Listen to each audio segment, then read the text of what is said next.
Zumtrama hian class 12 accountancy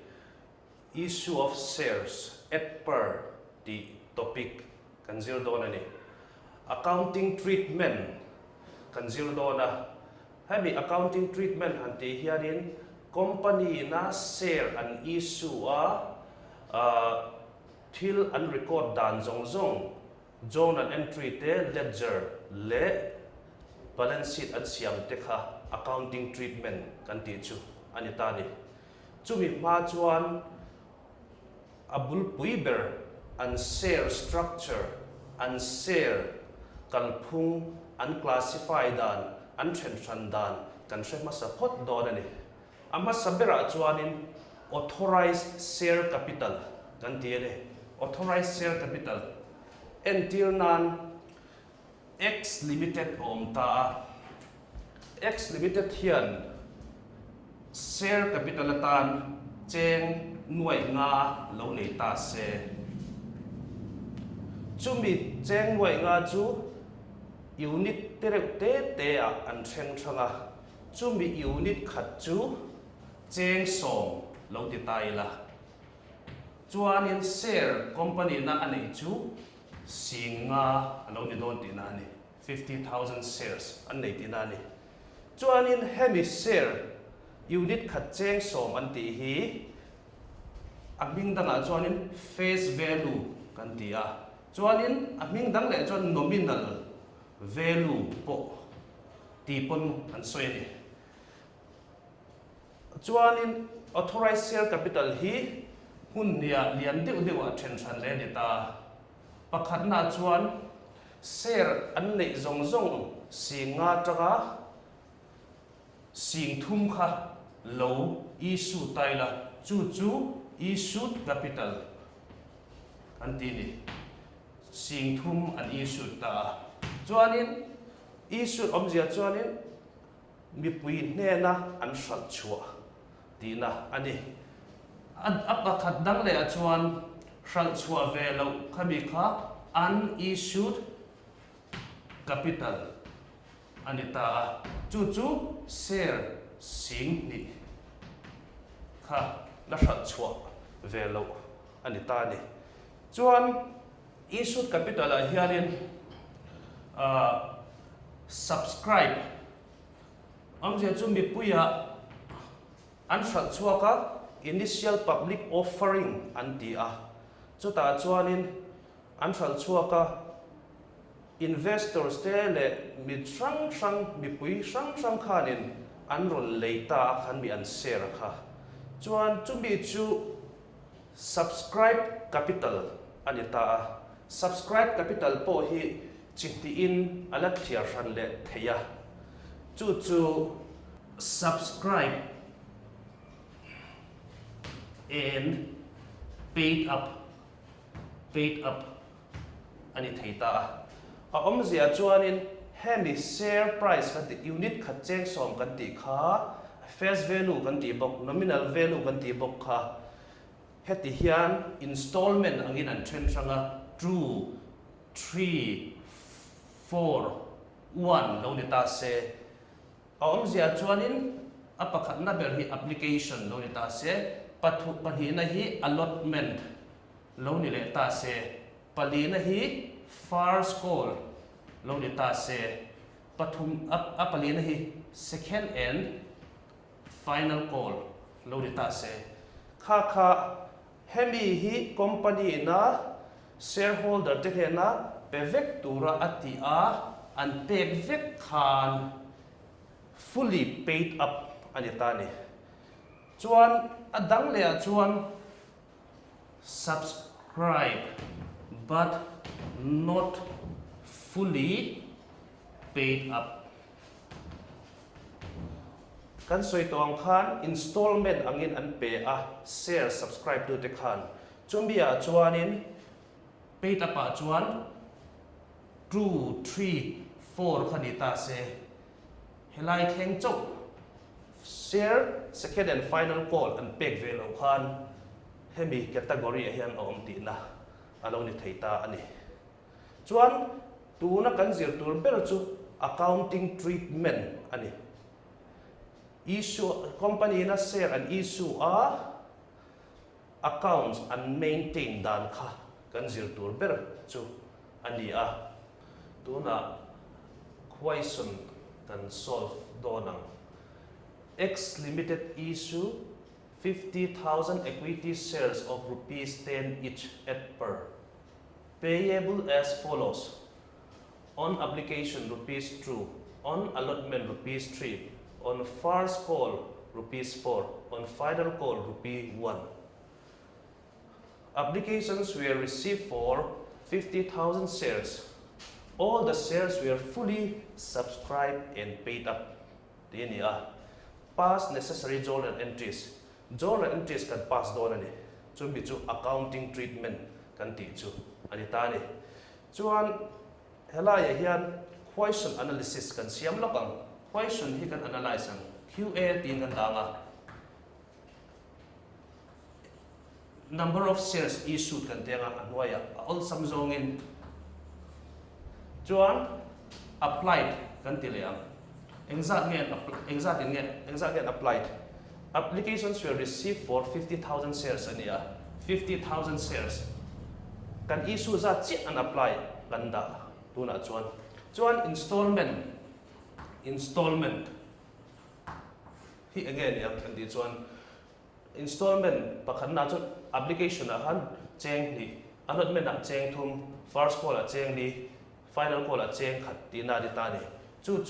2 plus 3 plus 4 plus 1 chuan a face value share face value ki kan share le na ya face value chu 10 ani om je chu heavy bel khom hi 10 ani tho ni chu ani ta ni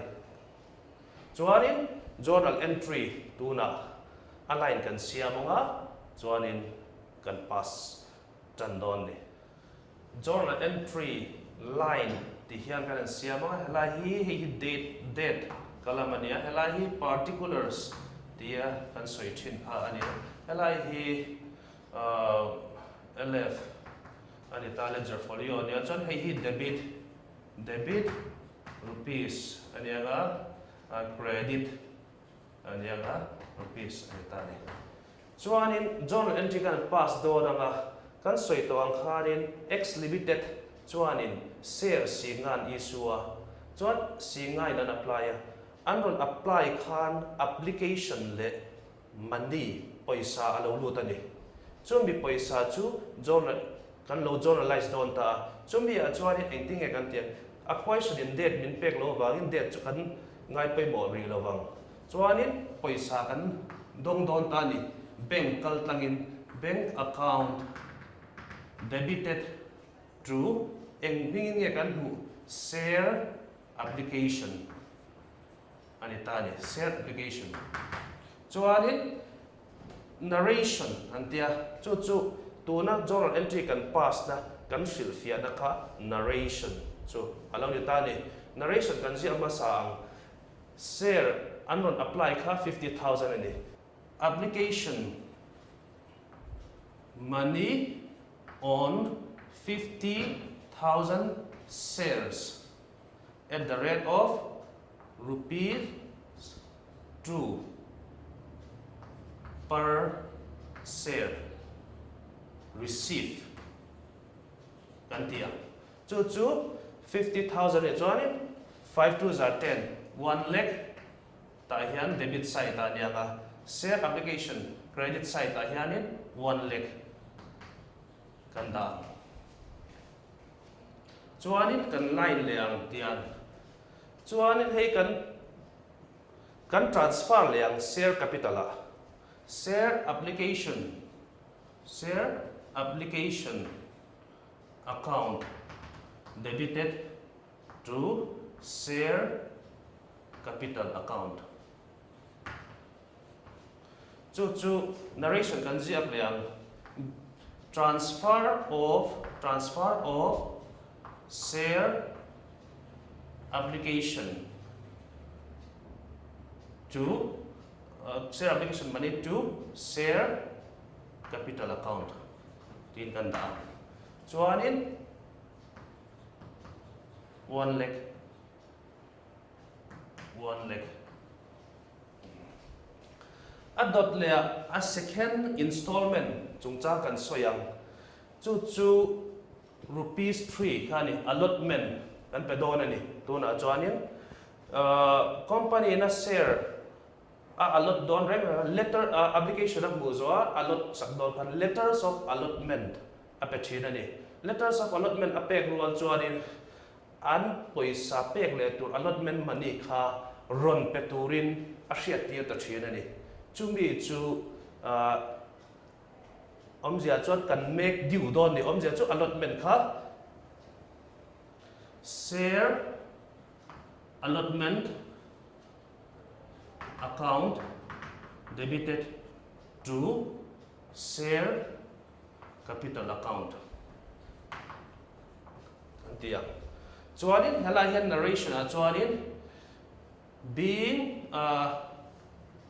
share allotment money on 50,000 shares at the rate of rupee 3 per share made due. Chuanin 50,000 shares sing a cheng thum zel kan don kha kan hriat tir ta chu 1,50,000 alo ni ta 1,50,000 alo ni ta ani chuanin a hriat dan tur all sama chuan zirna chuanin emi pathum hi kan soi fia le lokonga poisa application le man poisa kan mu khanin helai hianin receive ti daila date aya mangtang kai ri la chuan helai hianin transfer ti dalila helai hianin due ti dalila ti chuan hriat a all sama chin chia all sama ni a step kha first step ania hi second step third step ania receive transfer due ania tuna poisa kan dong vele don ani share allotment atang share allotment hi kan soi tong khanin kan hriat tir to sa poisa kan dong vele don ani share allotment poisa kha kan dong vele dona bank kal tlang bokin kan dong don ta ni bank account debited to share allotment account tin journal entry kan pasanga narration to being share allotment money on 50,000 shares at the rate of rupees 3 per share receive ani vele thung don ani chu 1,50,000 1,50,000 chuanin adot le chuanin the third installment first call ani tani chu first call ha kan made due vele omzia chu notice kan siamanga dana chuanin chumi khami ma chumi chung chu phun pek turani ti ania amara chu accounting treatment kan zira wangin tuna chuan pezot chut don angin ngai taila chuanin share first call account debited to share capital account being share first call money on 50,000 shares at the rate of rupees 4 per share made due.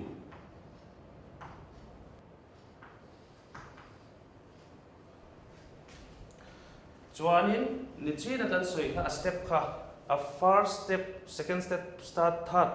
fourth fifth angkha hemi receive transfer due anita heta hianin kan receive le wangin receive kan dang te ta ya hriat also na tan chuanin helai hianin due kan tan eng chuanin tuna poisa kan uliang kan receive liang chu bank kal tlang bokin kan bunga bank account debit that to share first call account yan yang chuanin a amount chu 2 lakhs ania narration chu kan soi tong khanin kan thil ti soi fiana ani a helai hian share first call money received on 50,000 shares at the rate of rupees 4 per share. Tikha kaning lo le ta ni. Chuanin a last installment rupee 1 along ta ni. Chu khatiang ang bok khanin elai hianin kan ko le do ni second and final call kha om je chu shareholder te ne na share tir na kan pe ga chu tiang khate chuan ti in chu mini khamini ma chuan poisa in ron pe turani ti kha an share tir le do na an share tir na tura khan hian Matthew an share le do ni share second and final call account debited to share capital account. Chuanin narration chu being share second and final call money on 50,000 shares at the rate of rupees 1 per share made due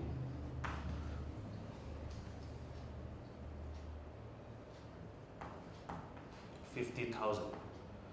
Chuan 50,000. Lo dia. Chuan hemi hi pois kan receive le don ta poisa kan dong le don ta ni second and final call bank kal tlang bokin kan don don vangin bank account debited to share second and final call kan tianga chuanin 50,000 kan receive don theihna alo de ta ni chuanin narration chu being share second and final call money receive tin on a past narrate tho ani chuanin hei receive tin kan da dei bok tikhan journal entry kan ti accounting treatment dia kan soi bok chumi chu khami question big atan khan kan zo ani adot le question patina kan chok le do na a question chu he tiang hi ani ta ni E Limited issued 40,000 preference shares of rupees 10 each payable as follows. On application and allotment, rupees 6. On first and final call, rupees 4. Ritani. Hami zong te hakan soi fi lo nga. Om je chuanin share kha 40,000 an issue. Preference shares ani ve thung. Equity shares amai kan issue to. Amaro chu equity shares ani mo preference shares ani embo. Accounting treatment chu ain ang vek ti kha kan Zirtirtu kan thiamna ani ta ne chuanin hemi bi ga chon application le allotment kan koptir installment pakhatanga kan da chu kan hriat le to ni ta ne chuan applications were received for 40,000 shares. All the shares were subscribed and paid up except on 500 shares in first and final call. Om zia chuanin hemi hian share kha 40,000 unsubscribed. Avai in mi tam zawkin an pe kim ve lo an om ta ni chu 500 shares hi 500 shares hi first and final call big installment a hianin an pe kim lo wa chu mi chu kan chawtel turin ta ni chu calls in areas ti topic kha kan khoitel ngal thei don ti na ni chuan question analysis siam na pang question analysis chuan issued to 40,000 ani chuanin applied kan tianga chu